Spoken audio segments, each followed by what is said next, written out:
just saved Noah on the shoulder to warn him about a coming judgment so he could sit around and wait for it. He gave him an active assignment to be working while he was waiting on the rain. Genesis 6:14, make yourself an ark of gopher wood. Listen to me carefully, church.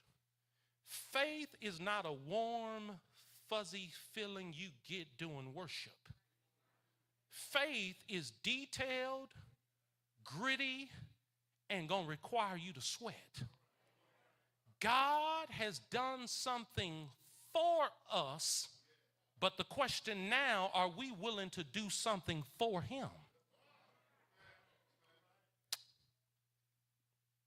Verse 14, 15, and 16 say this. Listen to the pattern for the project. Noah did not design the ark. God did. God didn't tell him to build a boat. He gave him the exact dimensions in verses 15 and 16. Hold on.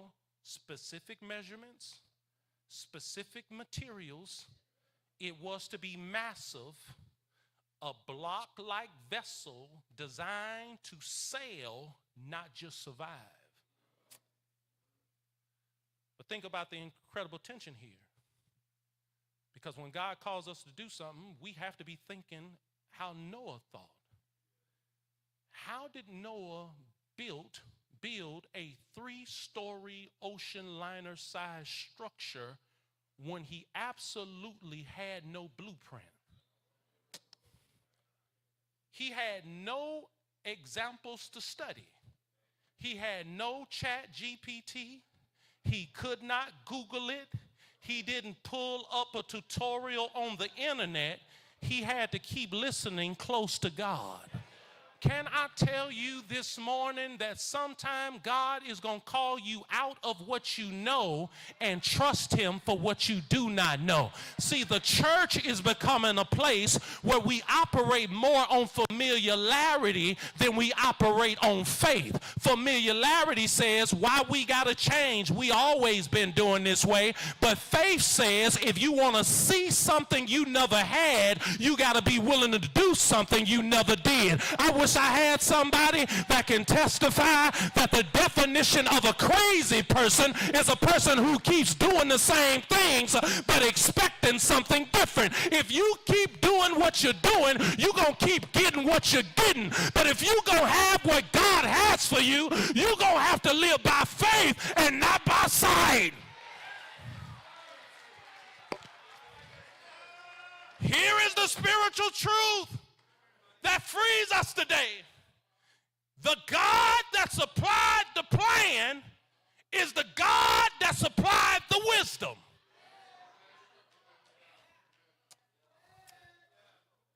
When God calls you to build what you have never seen, he'll give you wisdom you've never had. James chapter 1 verse 5 says, if anyone lacks wisdom, let him ask of God, who gives to all liberally. Noah did not need prior experience. He just needed present obedience. Sometimes what God is calling you to do, you're not going to have nothing to lean on. And that's a good place to be, because when God does what he does, he doesn't want you to be able to take any credit.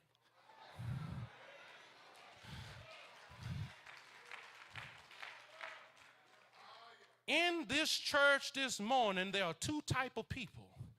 There are people that put I in every sentence, and there are people who put God in every sentence. And I and God can't go and get glory at the same time. But if you remove the I out the way and put God there, if you stop saying what you did and start saying what God did, if you stop saying how smart you were and talk about how much grace God gave you, you will have a different perspective about worship. But because you're so full of yourself, the choir has to tell you to stand up, turn around, tell your neighbor. But when you know that where you are is only by the grace of God, don't nobody have to tell you to to stand on your feet. Don't nobody have to tell you to clap your hands. I know that I am what I am, and I got what I got by the grace of God.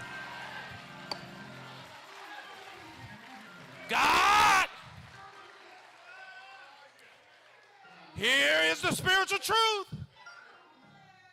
God will give you wisdom for what he's calling you to do. But remember, blueprints mean nothing without the endurance to pick up a hammer. See, faith without works is dead. James says, show me your faith without works, and I'll show you my faith by my works. Notice, child of God, I want to show you verse 22 of Genesis chapter 6.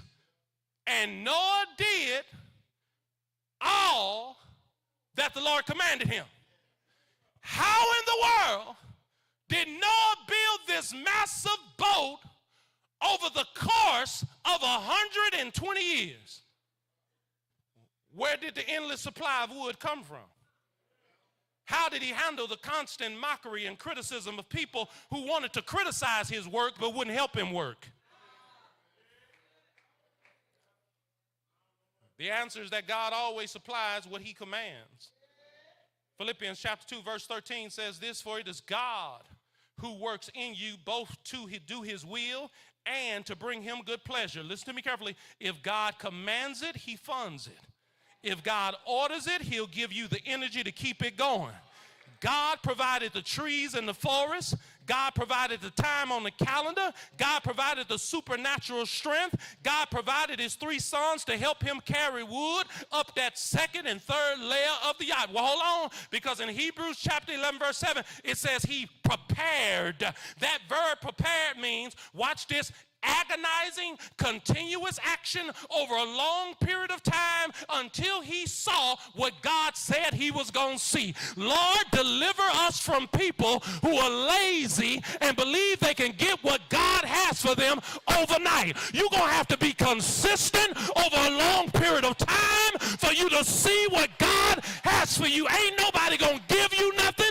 Don't nobody owe you nothing. But if you take God at his word, you'll see God work in your life in marvelous and mysterious ways. Somebody can testify that where you are, you didn't get there overnight. You had to get up early. You had to stay up late. You had to sweat. You had to cry. But here you are, by the grace of God, still standing in the sanctuary, and you can testify that if it had not been for the Lord on my side, where would I be? Church, we live in a culture. Listen to me carefully. This is another plug for our kids. Social media is driving our children into depression because they watching other people's lives and don't think they're at pace because they watching a video.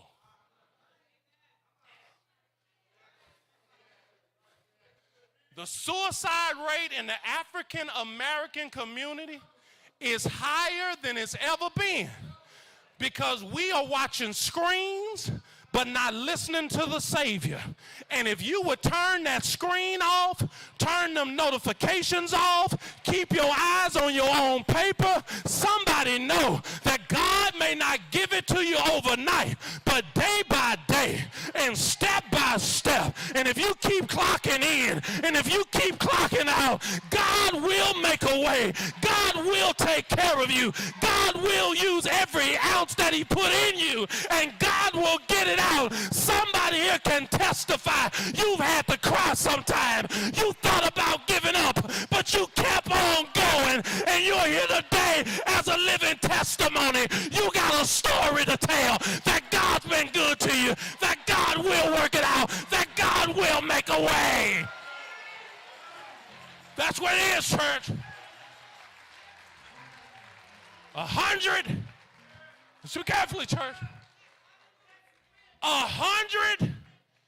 and 20 years, Deacon Hicks. 120